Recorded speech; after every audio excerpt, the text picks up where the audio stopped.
Hello and welcome back to Cupid. Am I turning mad? I have the blood of a mad woman. Am I going to end up like her? I only told her the truth. Gulamy doesn't care for her, and she doesn't even care for him that much either. It was all just chaff, their relationship. No sense trying to make everyone else miserable too. But she called me jealous and a bitch. She's never called me a bitch. She said they've decided to send me away. My lessons sent home. The piano replaced. It was for my own good, she said. I don't have to travel here all the time. I can concentrate on my other endeavours. I can make new friends. But I know she doesn't want to hear me near the chateau, or Gulamy. She hates it when I catch her with him. Perhaps this morning was the last straw. She hates it, but she also smirks at me when I see them, like she basks in it. I think I might hate her. Catherine's thoughts ran through her head like a storm. They poured out of her aimlessly. I wonder if the piano's broken. Am I going to pay for it? What will become of us without Sister's wages? What of Father's medicine? What of my dreams? Sister can't be dead. Sister can't be dead. Catherine brought her fingers to her lips and nibbled on her thumb. She didn't notice this. Her mind was preoccupied. She was in her corner of the wall, biting her fingers. There was a tiny comfort in a rapidly collapsing world. Gulamy opened the door and found Emily lying on the floor. An ugly gash broke the skin on her forehead. Facing the wall was Catherine, shivering like a leaf and viciously devouring one of her fingernails. He approached her cautiously. "Catherine?" Rosa was out of breath, but was still able to let out a gasp at the scene. Emily's lifeless eyes stared up at nothing, while Catherine pressed herself into a corner. What had happened after she left? "Rosa, will you call for help, please? See that someone checks on Emily." Rosa did as she was told, but what she really wanted to do was hug Catherine herself. Gulamy took a step towards her. He called out her name, slowly, coaxingly. Catherine turned her head, her thumb still on her lower lip. It was an accident, I swear." "Of course it was, Catherine. Of course it was." "She pushed me first. She wanted me sent away. She wanted me gone." "You can tell me about it later. Let me take you away from this room." What have I done?" Catherine fell to her knees and wept. Large sobs sucked the air out of her.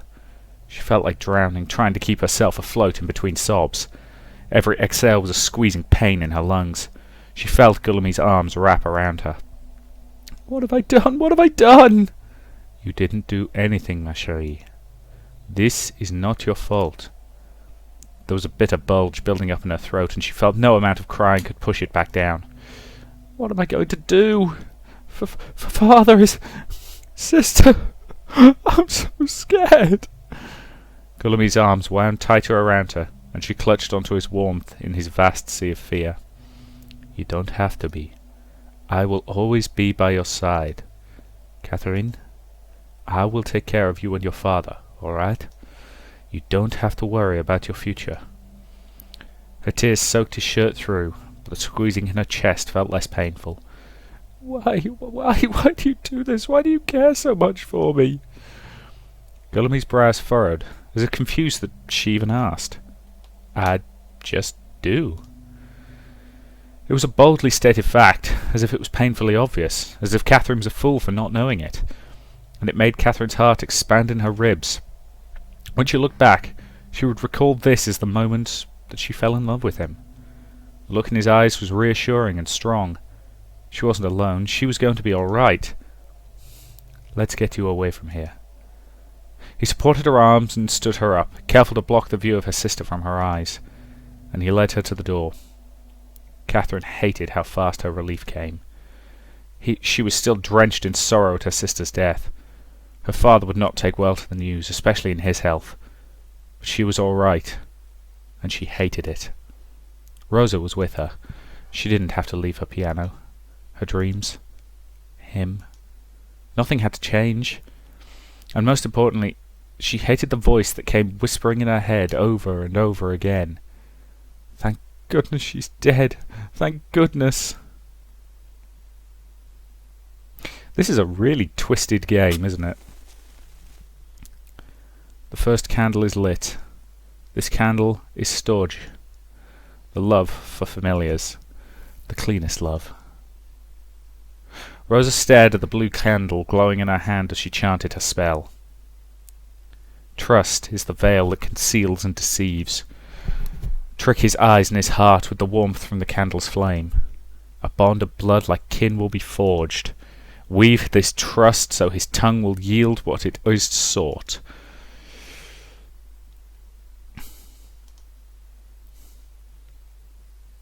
Rosa stood by Catherine's tomb, nursing memories of her.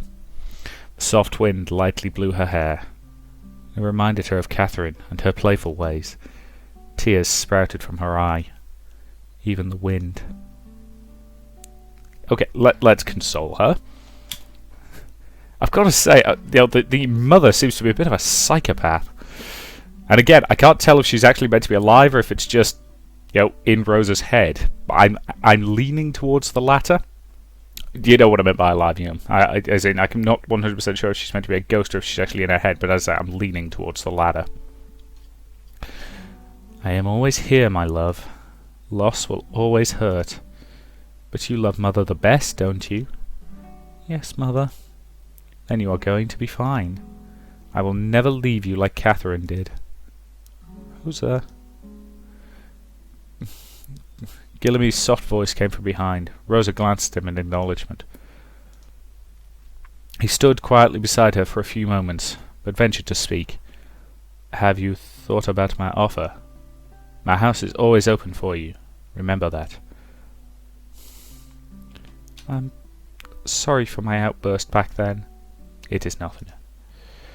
The wind played around their feet, and Rosa pictured Catherine as part of the breeze, playful and free.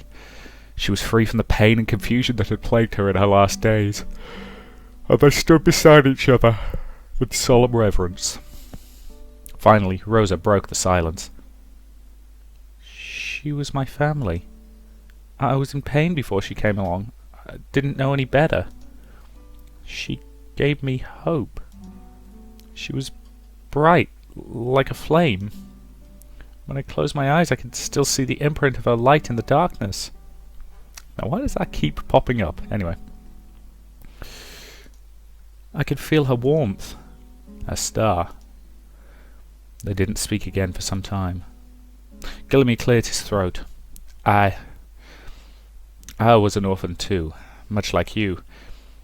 I know what it feels like to lose too much. I wandered for a long time before I found anything to live for. Were you alone? Sometimes. Rosa nodded. Did you have a family? Gillamy shifted uncomfortably. No, they left me behind. I never knew them. Much of my memory is blurred. I was taken in by kind people once before, but... Gillamy sighed, and Rosa observed a certain disquiet in him. I did not belong.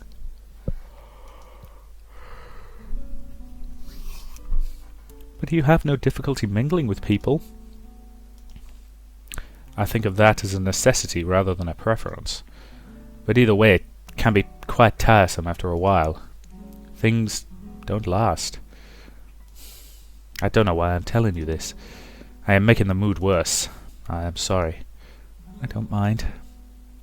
Gillamy had never opened up to her about his past before, and it worried Rosa how little she actually knew about him.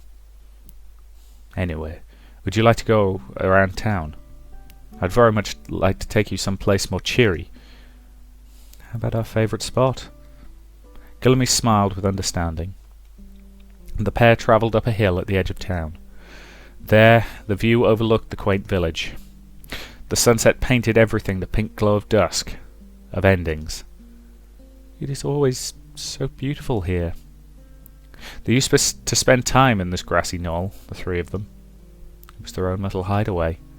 Memories of the past crept up on every corner, and the ghost of laughter echoed in the wind. Rosa touched the trunk of the small tree. onto which they had carved their names. So many fond memories. Rosa, I want you to have this. Guillaume took Rosa's hand and placed an item on her palm. A simple silver locket. She looked up at him questioningly. I've had that for as long as I can remember. One of my remembrances of the past. I can't take this. You must. You need it more than I do.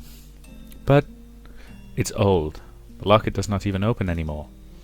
I don't know why I've held on to it for so long. I can't even remember how I came to have it. But it comforts me. Maybe it will have the same effect for you. Why am I yawning so goddamn much? It's 8 o'clock in the morning. I've only been up for 3 hours. Right. This is your treasure, Guillaume. It feels wrong to take it. On the contrary, I believe you must have it.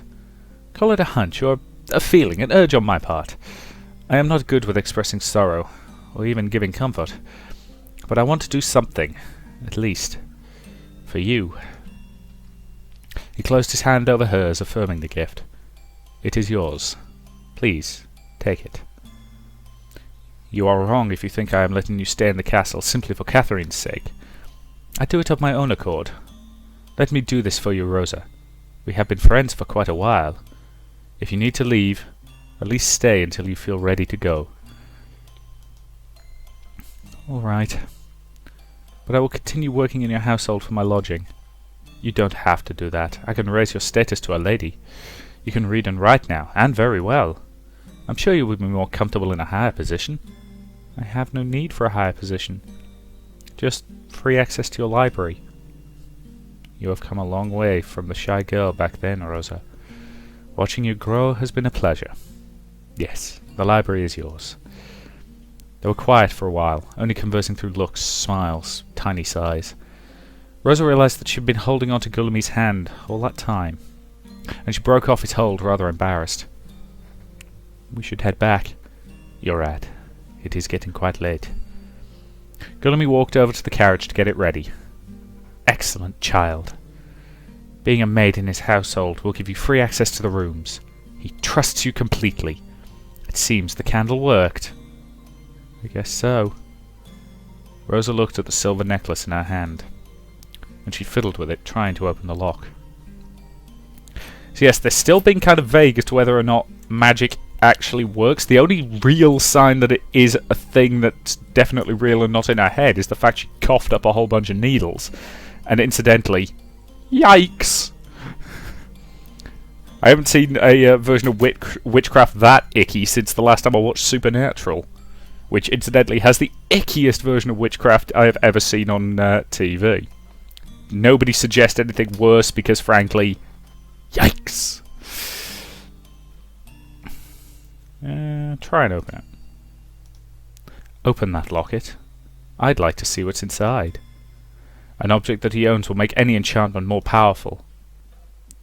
Rosa fussed with the pendant for a while, but like Guillaume said, it was stuck. I'll try again later, Mother. I'm rather curious about it myself. The spell will start its affected stages, gradually uncovering his true face. Stop yawning, damn it! The spell will start its effect in stages, gradually uncovering his true face. Fondness first, then trust, familiarity. Rosa sighed. But was the spell necessary at all? Didn't she already have that with Guillaume? Rosa bit her lip, remembering the warmth in his hand. They had known each other for a long time. It was rather comforting to have someone to mourn with. However, Rosa did find it strange that Guillaume rarely even mentioned Catherine anymore. It was as if he was shedding her off like skin. And again the pain in her throat resurfaced. The memory of the needles made her stomach lurch. Since a friend had died, the Marquis had become spending all his hours locked in his office. He barely showed himself socially, rarely attended meals. But they were casting a powerful spell, something that might harm Guillaume. What if he was, after all, innocent? She had years of good memories with him. What was she even expecting to find out? Exactly how could she live with the guilt of the two dead friends? Rosa sighed. She cared for him. Despite all the suspicions, she knew that much. But Mother was adamant. 3 candles for 3 loves. A fitting curse for the man who frolics in love's domain. Storge, the love for familiars. Philia, the love for friends. And Eros, the love for lust. Open his heart with Storge. Unmask him with Philia. Strike him down with Eros. Yet Rosa kept a 4th candle, one she had named Agape, unconditional love. She didn't know whether she would ever use it. Mother, of course, would object, but just in case Eros successfully struck Guillaume, she wished to light Agape. At least, give him peace before. Rosa walked towards Guillaume, a pang of anxiousness biting at her. Rise, my daughter. The work lays ahead. To bring him down we must find his weakness. Then we attack. His due punishment will be swift, my dear daughter. Do it for Mother. I can't help thinking we're a terrible influence on her, given that we are playing as the Mother. Chapter 4, Metamorphosis. The 2nd candle is lit. Its name is Philia, the love for friends. The yellow candle shone and danced with her breath. Let this candle burn until its wick is spent. Encourage friendship. Bring forth memories. Let me walk in his halls without any suspicion. Let the ruminage through his belongings invisibly. His journal. He guards his journal fiercely, and I must find it.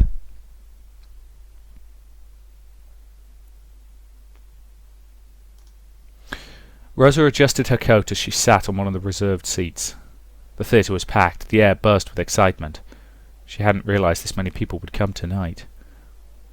Oh, Mother, I wish they would stop staring at me. And why not? This was Madame Catherine Parid's first solo concerto.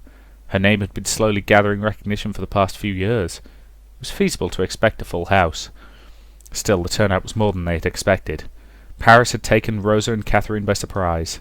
The sheer number of people, their liveliness, were well above the usual sights of their small town. Catherine was obviously thrilled with the opportunity to play in such a esteemed venue for her debut. Rosa tried her best to keep her anxiety under control. This was for Catherine. Yes, for her. This was her night. Rosa took a deep breath and released it slowly. It relaxed her. I hope the show starts soon. Rosa's eye drifted towards the stage, and then to the throng of people gathered on the far left. In the middle of the huddle stood a familiar shape of a man. He had his back to her, but the posture and build were unmistakable. That's Guillaume! Her heart made a sudden, gleeful jump. She was delighted that he had made it to Catherine's show. He had been travelling extensively recently. What if she walked over and made sure?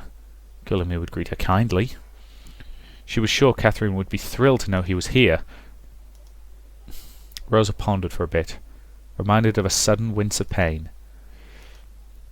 Soon, the master of ceremonies obliged people to take their seats. Guillaume turned around and walked towards her. He stopped midway and took a seat without noticing her presence. Rosa seemed deep in thought. What's wrong, sweetheart? Is something bothering you? Nothing, Mother. Don't lie to me. I didn't expect to see him here, that's all. Oh, I see. It's the same problem, isn't it? Are you worried about Catherine now that he's here? That filthy man again. I'm sure Catherine will be pleased. Whatever will she think now that her lover is back? I bet she would rather spend all her time with him as usual. My poor darling. Always running after her star. I wonder how long until she's tired of you constantly tagging along. You brag to me that you share everything like sisters. Does that include Guillaume too? Oh, you are making your life so complicated, darling. Why do you even bother yourself with these people? It's obvious that he is never going to look at you. Do you like being so miserable? It saddens me to see you like this. He has eyes only for Catherine.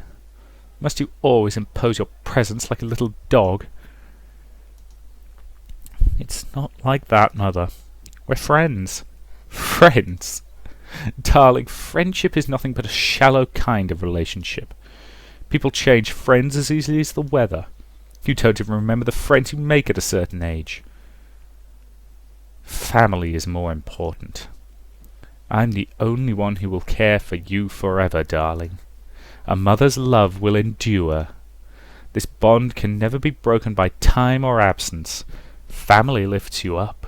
It saves. Of course you feel this way. You see them often. But when you lose touch, you're left with nothing but a collection of strangers. And believe me, my dear, they will leave. They always leave. You amuse them now, but soon they will abandon you too. Rosa's tongue felt bitter in her mouth. She was filled with annoyance for her mother. Wasn't happiness as fleeting as friendship? And yet it was not any less real than sadness. Yes, family was important. Those familial bonds kept her from losing herself. It was her rock, her foundation. But were these bonds only constant value? These friends, these were people who accepted her. They shared laughter and tears, their own regrets and dreams. In her heart she had found a home with them. What more was needed? Rosa's confused feelings began to arrange themselves neatly in her mind.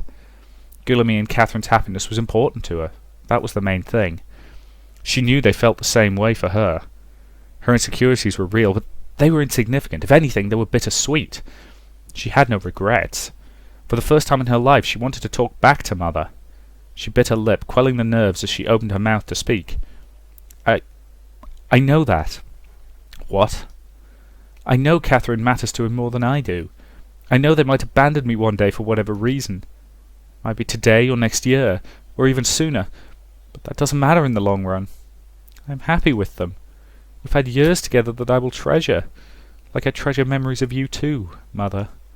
My memories of you keep me sustained. That is why I love you. The years we spent together, no matter how fleeting, are still worth something, so let me care for them right now. Everything changes, but nothing is lost. Rosa was sure she had read it somewhere. Rosa waited for Mother to answer with a vicious voice, to burst out screaming at her cheekiness. But no voice came. Rosa smiled to herself, and the lights dimmed. A low hush descended upon the pews, and soon Catherine entered, clad in the loveliest gown and an even lovelier smile. She was beautiful, and she belonged on the stage. The light shone on her, but they paled in comparison to her radiance. So how long after her sister's death is this? Given that she is clearly hooked up with Guillermine, I'm hoping it's at least a couple of years. Now, granted, during this time period, the fact that she's 16 would not have been a massive issue. But with that said, ick. Plus, let's face it, you don't go from, well, the elder sister's dead, I think I'll start shagging the younger one. In anything less than, a decade? Otherwise, you're a scumbag. Oh boy, we'll see. Catherine bowed to the audience and took a seat in front of the piano, and she began to play.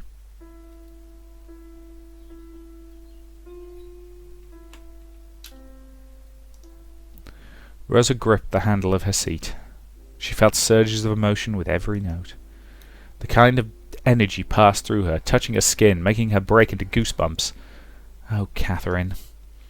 Rosa hadn't known of such an effect before this moment. Music that could so strike the heart as if it was fiddling with the soul. It was different from practice, different from when she was performing in front of smaller groups. This was the stage, and here was a woman with strings. She was tugging the right keys, touching her heart and electrifying her soul. And Rosa realised she wasn't alone in this feeling. The whole room was mesmerised. Just to go off on a tangent again, yes, I can absolutely agree that practice feels very, very different from actually playing in front of a stage audience. I've done concerts, and yeah, there is something glorious about it. Not been to many concerts as a member of the audience, but I've performed at a few. Supersonic Strings. That was always awesome concerts. And yeah, we there is just a feeling about it when you know you're doing it from honking big audience. So anyway, she looked at the lady beside her seat. She had a hand to an open mouth. A teardrop dangled precariously upon one eye. The man to her left seemed to have forgotten to blink. Rosa beamed and savoured the rush of kinship with them. They were experiencing the same emotions with her. It made her love them just a little bit. Rosa closed her eyes and savoured the night. Shouldn't that be closed her eye? A bead of sweat fell from Catherine's chin. She was out of her body now. Her stress from the beginning of the show had thawed and turned to passion, and it ran down her fingers to the keys. It did not escape Catherine's notice that most people in the crowd came to the show to gawk at her. Catherine Paride, the one that the infamous Marquis de Gaulle had been courting for years. Didn't he pay for this event? Lucky broad. Catherine Paride. I heard she was some pianist. Any good? Who knows? Must be. Even that Marquis is chasing her. Catherine Paride. Some female pianist. Pretty face, nice flesh on her. Let's watch her show. Her fingers caressed the keys, playing them with the force of her heart. Did she play just to prove them wrong? Her music saturated the theatre with her fervour. No, not to prove them wrong. To set it right. Catherine Paride is my name.